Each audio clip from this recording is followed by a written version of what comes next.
What we celebrate at Christmas is not so much the birth of a baby, as important as that is, but what's so significant about the birth of that particular baby is that in this birth we have the incarnation of God Himself.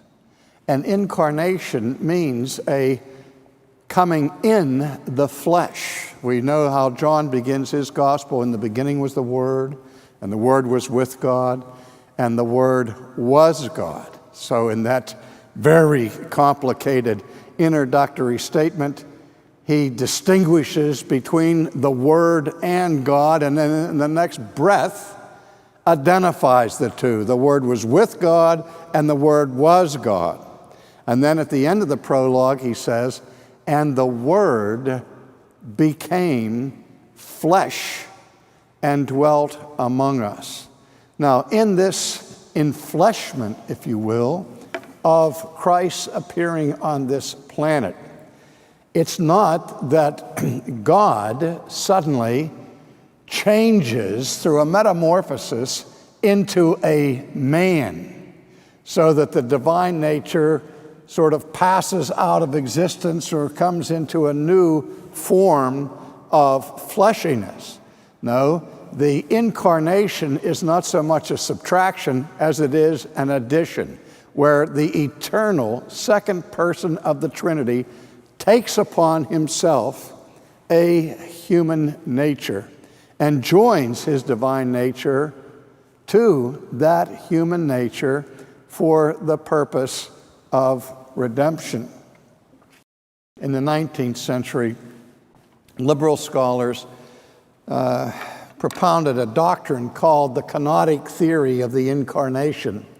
And you may have heard it, the idea being that when Jesus came to this earth, he laid aside his divine attributes so that the God-man, at least touching his deity, no longer had the divine attributes of omniscience, omnipotence, and all the rest.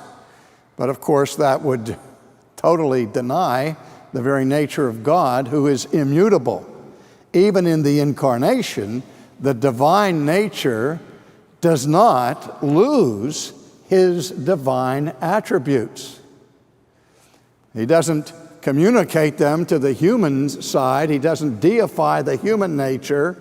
But in the mystery of the union between the divine and the human natures of Jesus, the human nature is truly human. It's not omniscient. It's not omnipotent. It's none of those things.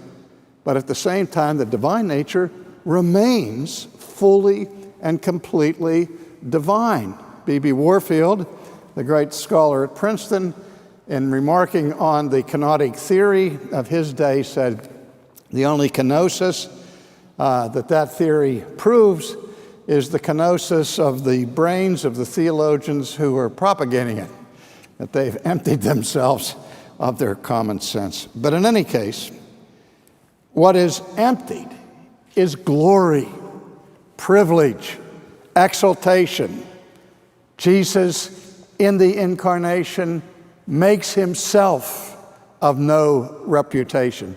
He allows his own divine exalted standing to be subjected to human hostility and human criticism and denial. He took the form of a bondservant, and coming in the likeness of men. This is an amazing thing, that he doesn't just come as a man, he comes as a slave. He comes in a station that carries with it no exaltation, no dignity, only indignity.